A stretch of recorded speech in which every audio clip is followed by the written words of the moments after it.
روزنامه‌وان کرد الان شیخی یه 26 سالی خلاطه باشترین پروژه خواندکاران در فستیوال کالج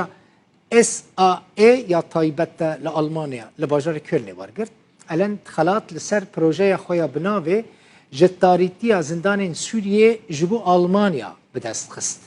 خلاط لباجار کلن در فستیوال که مزند هاتا پیشکش کردن. الان شیخی هر 2 سال در باسبوی کروس میدیا خوندیه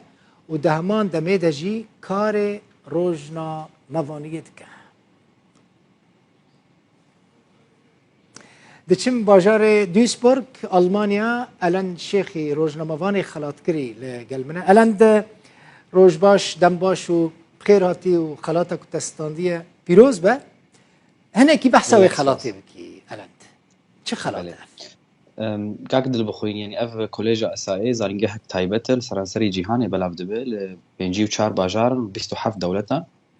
اف كوليج هر سالانه فستيفالك الدار دخه يك جار حمو خوندكار ودرچوين في زانينجه باش دار دبن في فستيفال هاندا و هر بشك جوي زانينجه يعني باش اخراج يعني باش عند زياريه دنگ يعني باش قوم خوند كروس ميديا هر بشك في مثلا يعني خلاتك تاني وردقري ومجيا خلاتا كروس ميديا برودكشن مستند متاني استندج برجو يندرچوي جي كسين استندج بشه متاني يا متاني بو يعني استند حتى انا تكردك روجاوي كرساني روجنامه‌واني روجاوي كرساني اف خلات استنديه يانجي تيا كميني تستيمي نا از تاني كرد بوم د تواهيا زانينجه هيدو تواهيا و فيستيفال ده تاني خو كرد بوم ومتاني اف خلات ستند واف خلات يعني سالانه جارك تاني تشيد به ويك تاني دستينه تواهيا جيهانه بينجي وشار باجارا 27 دوله الان من حس كرت جمر بحثه وي بروجي خو بكي جتاريتيا زندان سوريه جبو المانيا اف تش بروجي يعني تبحثه تشد كذي بروجي ده بحثا قرتيه كرد وشالقفان شابال ابراهيم تيدكن وك ريبورتاجا كي مسروي تشيكري حفظ قونيفن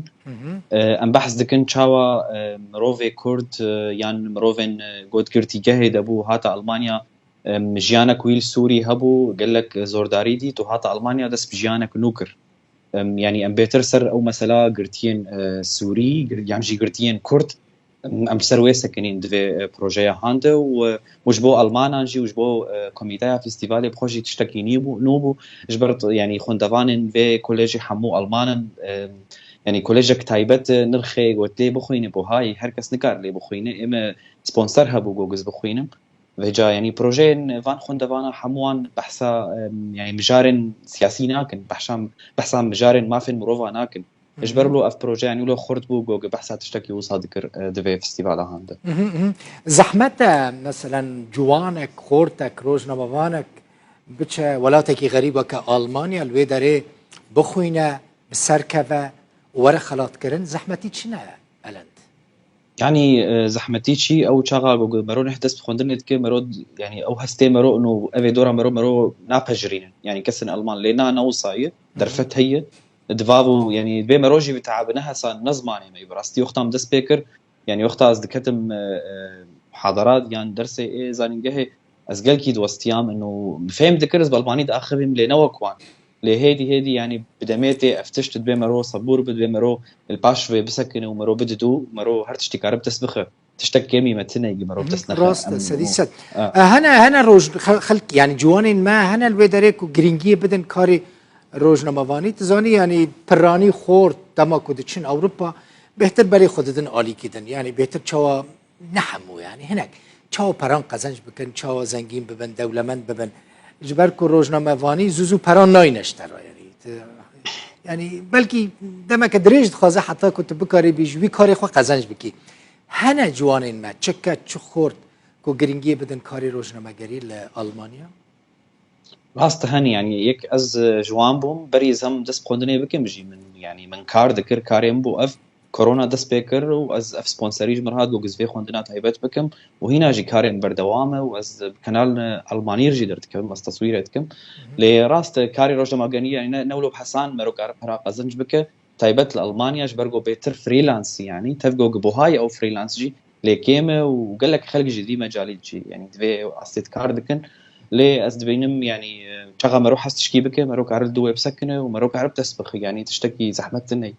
بهتر يعني تدخلي دواري الدوكومنتاري دا کار بکی الگور من پروژه کو تا پیشکش کریش داریتی زندان سوری جبو آلمان يعني ببيع روزنامه‌وانه کی دوکومنتاسیون چه بکی؟